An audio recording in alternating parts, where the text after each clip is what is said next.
Oh, hey y'all. How's it going today? I hope everyone's having a wonderful day. Okay, so getting ready to cut some timber. Just thought I'd bring y'all along and let you see kind of what I do to get started every day. I had to run by and get some more bar oil and got some gas. I actually got to make up some mixed gas. And I've got one of these mixing cups like this right here because I mix all my gas. I don't use a pre-mix in the can. Those 50 to 1s, I like to mix mine a little bit stronger. I like mine around 40 to 1. So I've got one of these mixing cans, mixing cups, and let's see. We got 2.5 gallons. So we got 5 gallons total. I'm gonna mix up 2.5 at a time. So there's 40 to 1.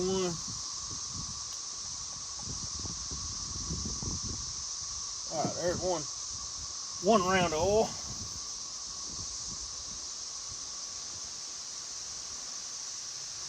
And y'all, if you're like me, if I don't do this right now, I'll forget it. And then next thing I know, I'll be burning a saw up. So I'm just gonna go ahead and do it right now and be done with it. I hope everyone had a wonderful Memorial Day.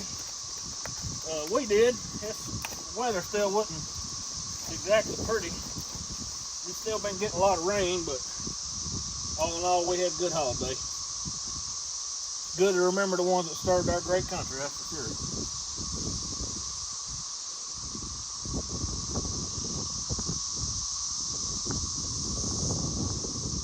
All right, I'll try to show y'all this where you can see it.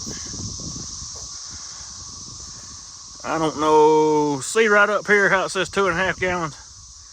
And then it's got these numbers. See right there, it's 40 to 1. Now it ain't level because of the way I'm holding it, but that's kind of what I'm looking for here.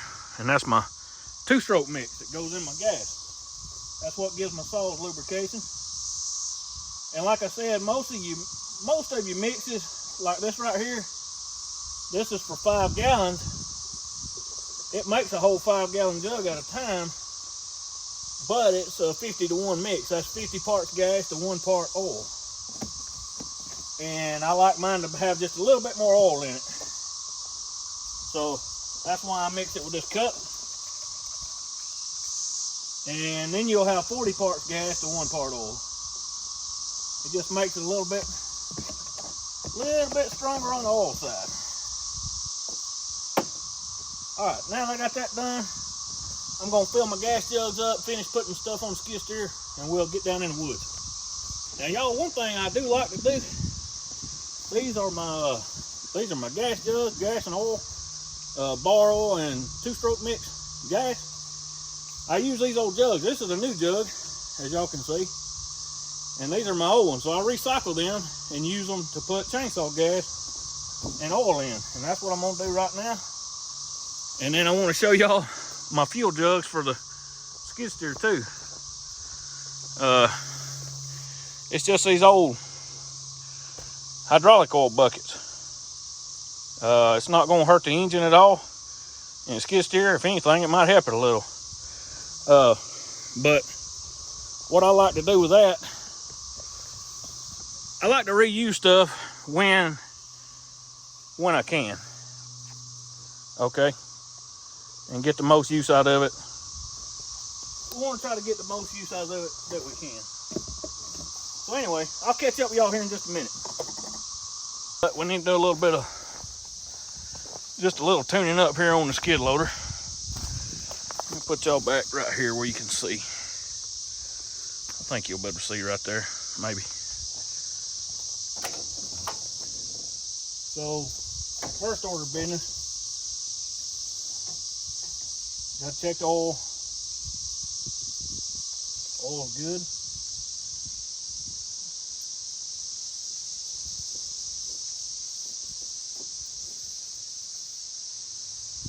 Yep, oil's good.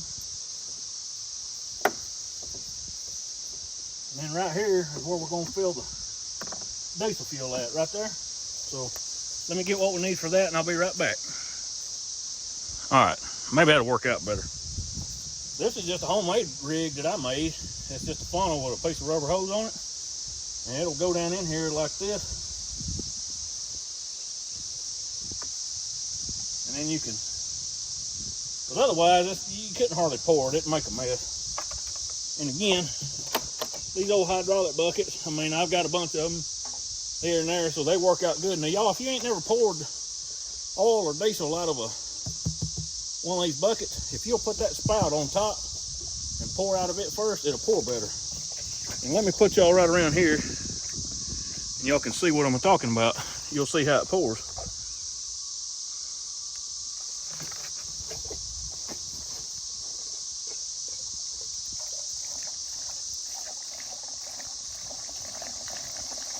And one thing I like about these buckets, y'all, is they got a big mouth on them. So you can really, you know, dump some fuel in pretty quick.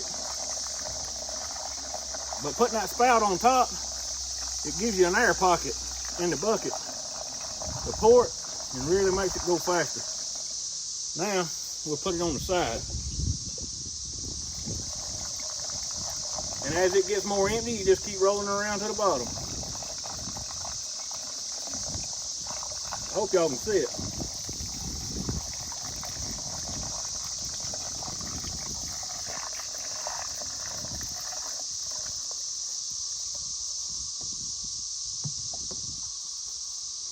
All right, that's all of that one.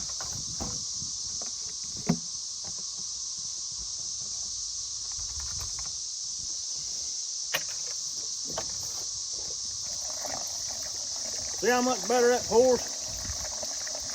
You ain't standing here forever waiting on it, you know what I mean? I don't use a whole lot of fuel in this thing. I mean, you know, we're not running it every minute of every day, but I mean, it does use fuel. And I found if I just keep these buckets in my car, y'all laugh about that. All my friends around call it the logging Camry. It's a Toyota. They call it the logging Camry because I got my chainsaws in the trunk and diesel fuel jugs in the back seat. But anyway, I can keep these jugs in the back seat. And then when I need a little bit of fuel, just go by and get some.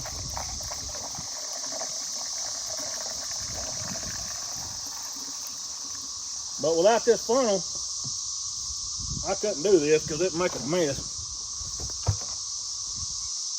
I got one more bucket. Let me go get it. All right, last bucket.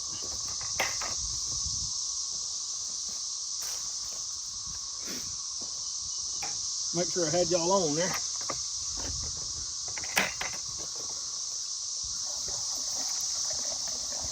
Since I let these ride in the back seat of the car, y'all, I don't put the 4 gallons in each bucket. But I don't want that mess sloshing out, you know what I mean? These are 5-gallon buckets. I just put 4 gallons at a time in them.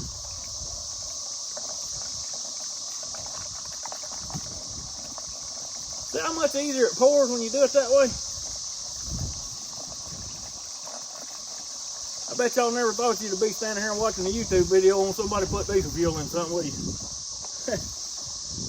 But I told y'all I was going to tell you the truth about horse and mule logging, didn't I? There's a whole lot more to it than just driving a pair of mules. Because see, what we got to do today, y'all, what we got to do today is get some timber down for the mules. I don't have anything cut since the weekend. It's been raining and storming a lot, so I haven't got to do a whole lot. And I don't have any timber down for the mules. All right, let's get that out. Put this gas cap back on. Come on, cuss the thing. Sometimes this thing can be kind of, there we go. It can be kind of cantankerous. All right, everything looks good in there. We can shut this up.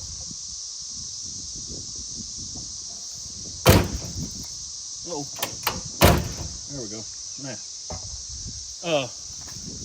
let me show y'all right here. These are just a couple things that I like to check every day. And let's see if I can get y'all in here. I don't know how well you'll be able to see it. But right there, let me see. Hang on a second.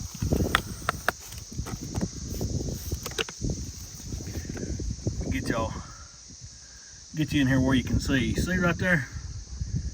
Right. Anyway, there's a dial in there with a little hand on it, and see right now it's in the green. That's our hydraulic oil level. All right, y'all. So we got down here and got parked. This is where we was at the other day on the last video that y'all saw us unloading these logs. Right here was where the logs were at, just to give you a perspective. Now I want to show you something right quick. Here's a white oak that I left while I was cutting that timber the other day. And as y'all can see, it's a double. If I can get you around there where you can see, you might not see because of the sun. It's got a bunch of limbs and everything in it, but if y'all can look up there, it's a white oak, and that's a double. And there's another one. There's another white oak on back up in there. It's that I've got marked. I haven't cut it yet, and I'm gonna tell you why. Kind of give you an idea why I ain't cutting the white oak just yet. Right now, the white oak is paying the most money of anything in our area. And when I cut it, I want to cut it and get all of it to the mill at one time. You know what I'm saying? I want to cut up a couple truckloads and get it to the mill. And not be worried about them cracking on the end, especially during the summer, y'all. If y'all cut timber in the summer and you leave it stacked a lot, you know, if it stays stacked for say 3 or 4 weeks, the butts will start cracking. And when they do that, especially on stave timber, which is sold for whiskey barrels, they'll knock your stave price off. So we don't want that. So I'm just gonna leave them standing until I get enough white oak, because there's a lot of white oak in here, don't get me wrong. There's a lot of white oak in here, but it's not big enough to harvest. Remember in the earlier videos, I said 20 inches and up is what we're gonna harvest at breast height. Now like this maple right here, it's a coal tree. I've got it marked for coal. So we're gonna cut it, and it'll make, you know, it'll make cross ties. You know, it's nothing to write home about. But down through here, I made a line kind of down through here this way. I come across marking this timber. Y'all can go back a few videos and you can see that video of me marking. But down through there, there's trees marked with blue rings around them. And well, in fact, here's one right over here. A little maple that I got marked. Maybe y'all can see it. See that one right there? That little guy, he's gonna go. And he'll make some tie logs. Look up there, see where it, right up, right there. That's where we'll top him at. And we might get another tie log or two on up a little higher out of that. So I just kind of want to give you a little idea about what we got going and why I'm cutting the way I'm cutting. You know, like I say, we've got them marked so we know what to cut already. It's just a matter of, you know, I might leave some, and the reason why I'm leaving them is because I like the white oak. I don't want to cut it right now because I don't have enough up for a load. And I don't want them to stay out on the deck very long and get soured, you know, and start cracking and all that mess. But anyway, so, you know, down in here, you know, we've got a hickory right there. We've got a black oak right there. And on down the way, down through there, there's a red oak over yonder. Just see that one that's leaning right there? Yeah, that one. It's gonna go. And what I'm gonna do is just work my way down this hill. You know what I mean? See, like, you know, right back up there is skid steer, and we've been working down this hill. And then what I'll do, y'all, I'll just keep working yonder way. In the fence row at my father-in-law's, I'll put a map up here again so y'all can see it again, just to give you a fresh idea.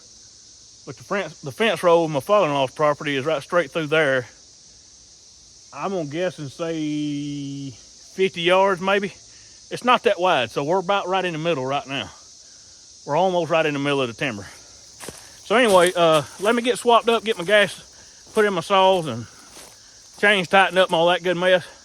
And let's go whack and stack a few. How about it?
I want to show y'all my stacking plan, my skid and stacking plan like we done the other day.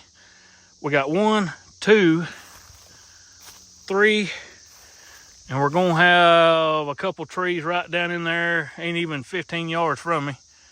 About 3 more trees right along in there that's gonna get cut. And then I've got 2, one right up over there and one right over there. So what I'm gonna do, since I've already got a skid trail, excuse me, since I've already got a skid trail, bleh, excuse me. Since I've already got a road right in here, I'm gonna stack my logs right here, you know, right here in this little area. And then that way, like I told y'all the other day, we can use the skid steer and the mules together and get the most production. I ain't got to track very far with the skid steer. I mean, y'all can see my trees, how they're down. All I have to do is bring the logs right over in here, right here in this area, stack them. I can get right here with the log wagon, and all my trees is right here in one little spot, and it'll be real easy to get them over here.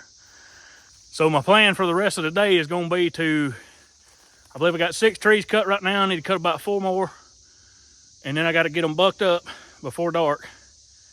And hopefully, if I got enough time, I'll get them stacked. Stacking usually don't take but just 15 or 20 minutes, and then I'm done. Skid loader works quick.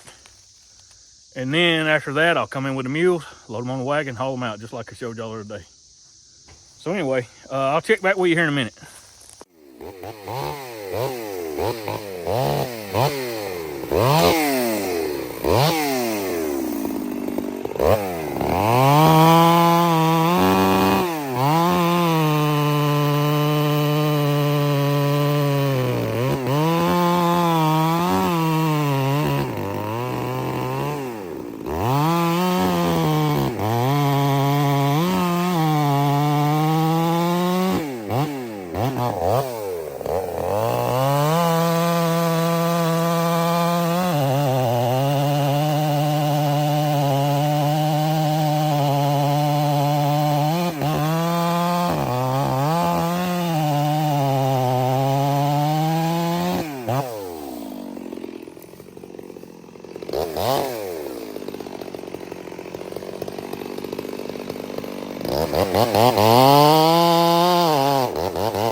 Now y'all, this tree was setting back a little bit and I wanted it to go down the hill. So I cut it off with a chainsaw and wedged it up, and then use skid steer to push it on over. And as you can see, it hung up mainly because I left a thicker hinge on it so it wouldn't break loose and fall over backwards. But it actually hung up, when it was falling due to the thick hinge. If it had been a thin hinge, it would have rolled right off. So I had to get chainsaw and cut it off there, as you can see. And cutting that hinge off there, just let it roll right on down through those tops.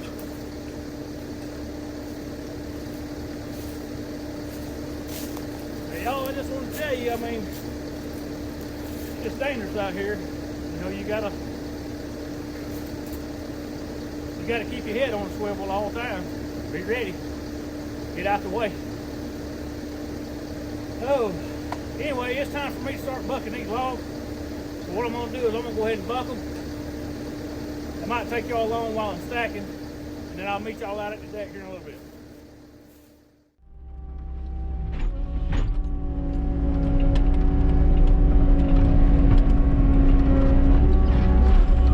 Put that right there for now.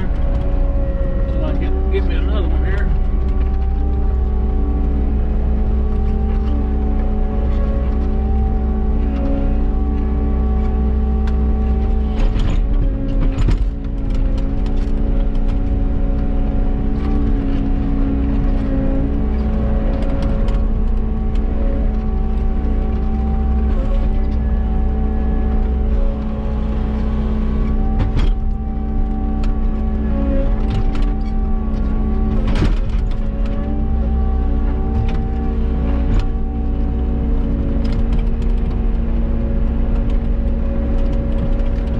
Idea of it. Hopefully y'all can see it, kind of sort of get what I'm talking about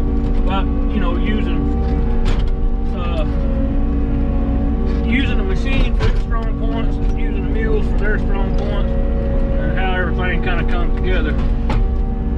Right now I'm able to sit down in the air conditioner. I could listen to the radio if I wouldn't, if I didn't have y'all with me.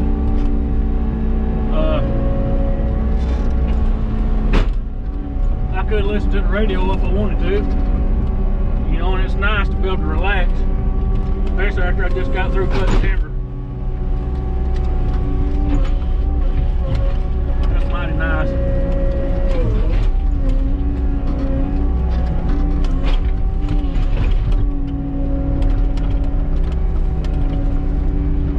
I found this to be a pretty productive way of doing things.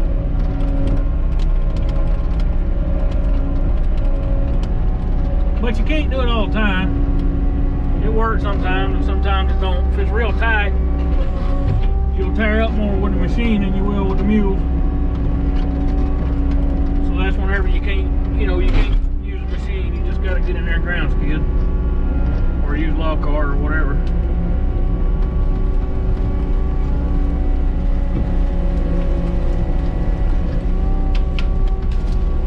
These old tops and mess like that, I can kind of clean up as I go, a little bit anyway.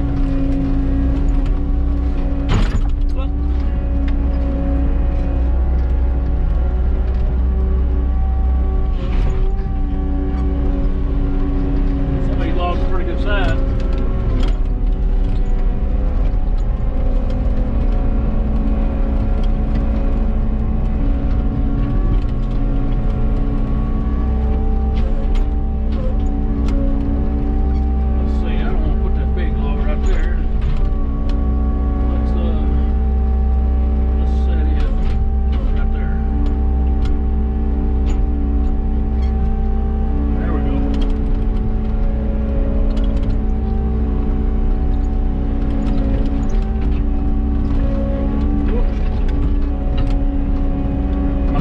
hammer's not working, and it's kind of hard backing up sometimes. You kind of got to know where you've been, if that makes any sense. You got to kind of pay attention to where you're going.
Take that skid steer, shove them tops right on out the way. It ain't as dangerous, you know, trying to get up in there and get the logs out.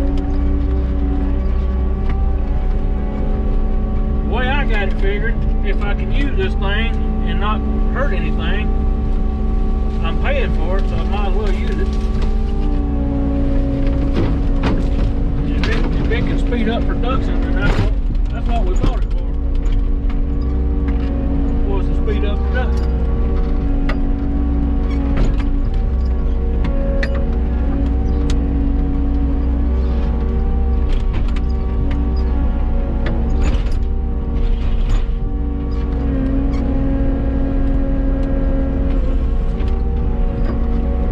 Throw that one over in the out of the way.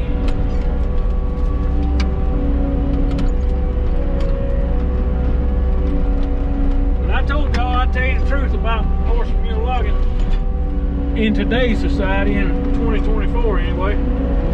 It's a lot different now than it used to be, and if you try to live by the old ways, you'll go broke, I can tell you that. Because the economic times ain't the way they were back in 1940. Right now, you gotta do what you gotta do to keep your head above the water. And y'all, stuff like this right here, it might not be a primitive way of doing it, but y'all, it's a good way of doing it. And it works, and it works good, and it's productive, and you don't tear stuff up.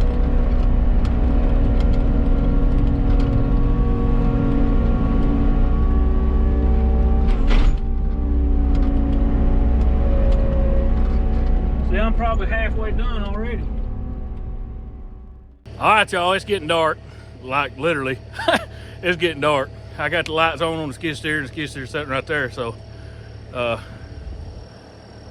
anyway, thank y'all for hanging out, just coming by and stopping, hanging out with me. I appreciate it, y'all. If I can ever help you, I'm gonna put my email up here on the screen. I'll try to remember it this time. Sorry about it last time. I'll put my email up here, y'all. If you need me or want chit chat, whatever, send me an email and we'll talk.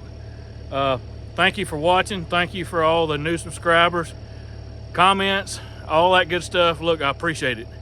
Thank y'all. I'm praying for you. Y'all have a good one, and I'll see you next time.